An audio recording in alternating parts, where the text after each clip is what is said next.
中美开始频繁的接触，美国刚示弱了几句，就有人把这事儿当真了。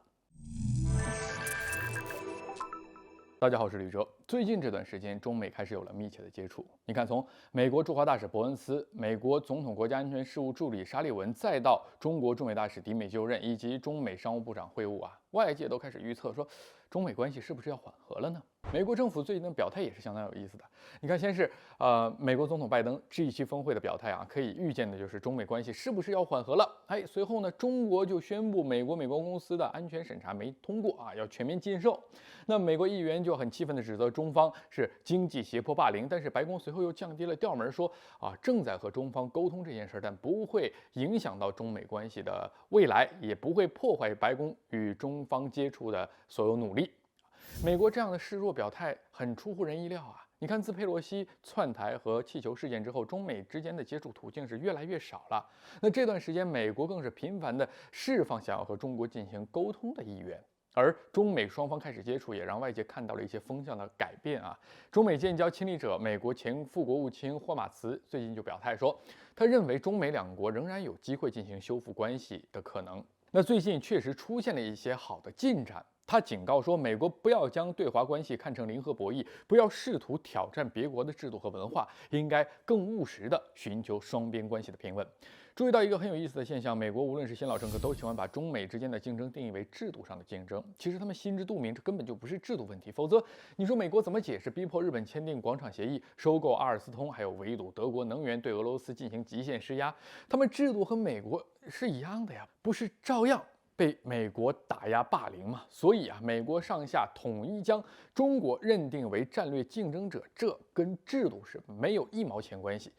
其实这个修昔底德陷阱这个概念就能解释美国人的逻辑想法。他们认为新兴大国为了争夺国际霸主地位，就必然会挑战现存的霸主，而现存大国为了维护其绝对的霸主地位呢，就必须打击具有挑战能力的新兴大国。这只是美国人自以为是的想法你看，中国早就说过，世界能够容得下中美两个大国，那中国也无意去挑战美国霸权。但无论中国有没有去挑战美国，再怎么样强调以和为贵，美国仍然会把中国的存在当成霸权的阻碍。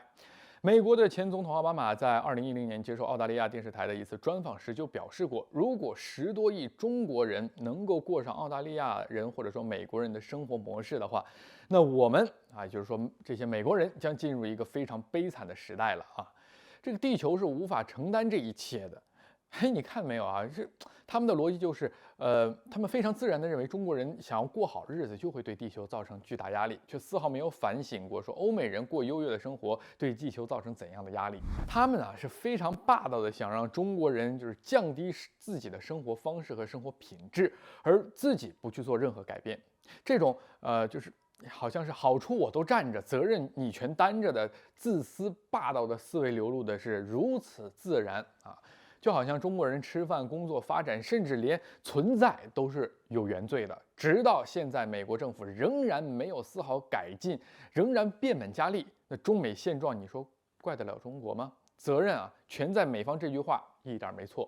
所以，只要美国抱有这样的思维，就说明中美之间的矛盾是根本不可调和的。那中美之间想要和平，要么是中国人放弃继续发展的权利，要么是美国放弃霸权框架下获取超额利益的生存方式。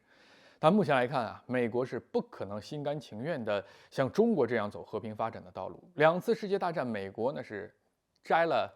最后的果实你看，又用金本位石油美元模式收割了全世界，这种不劳而获的生存方式已经很难让他们改变了。而中国也不可能放弃自己的发展权利民族复兴是近代以来中国人民最伟大的梦想，也是最坚定的目标。所以中美矛盾是不可调和的，只会愈发激烈。而现在美国人什么都没有改变，什么都没有做，只是一些美国人说了一些稍微客气点、缓和点的话，一些人就当真了，激动起来了，兴奋地说：“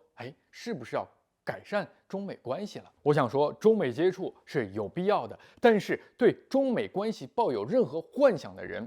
都过于天真。要时刻记住一句话：以斗争求和平，则和平存；以妥协求和平，则和平亡。好，今天绿洲观察就是这样，下期见。